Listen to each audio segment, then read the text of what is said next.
Hello everyone, my name is Armstrong Amo and I'm making a presentation on work breakdown structure in project management. First, let's try to understand the concept.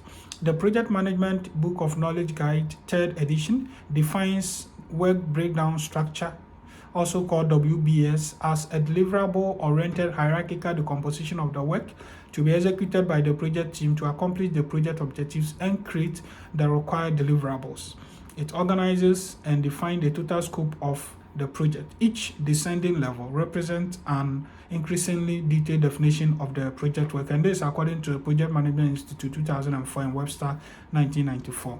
When properly created, the WBS defines every element of the work associated with the project through decomposition and numbering.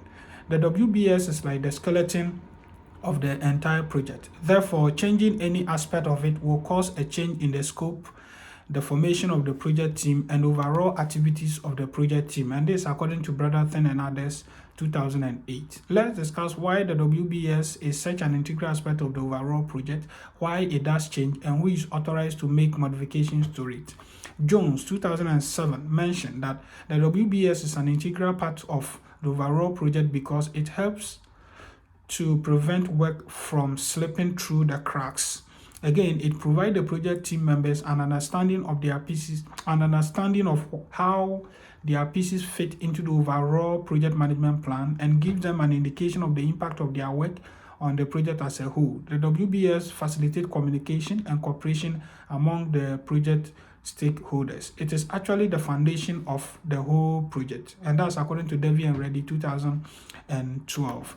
Now, changes to the WBS can result in a change in the scope, schedule, and the budget of the project. Therefore, unless it is very relevant, the WBS should not be changed. And if such changes happen, the project charter and project performance measurement baseline should also be changed to reflect the changes in the WBS. Let's look at the key components of the WBS.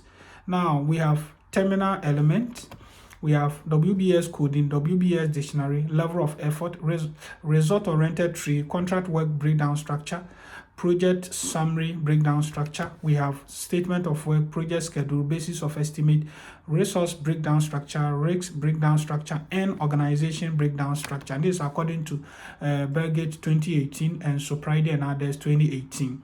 Now, how to determine what the high-level tasks are in WBS. Now, to determine what the high-level tasks are in WBS, the project manager will have to look at the overall goal and scope of the project.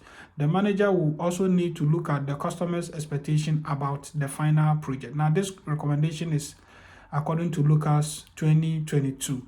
Now, let's discuss why past projects are helpful in creating the WBS. Now, experiences from past projects help to develop a good WBS for the current project. It helps project managers to properly develop a visual representation of all parts of the project, define specific and measurable outcome, break the work into measurable chunks, provide a way to make successful experiences repeatable, set a foundation for estimating costs, ensure no overlap or no gaps in responsibility or resources, and minimize the chance of hiding items outside the scope of work or forgetting a critical deliverable. And this according to EBI 2022 and Sparidi once again 2018. Here ends our presentation. Thank you.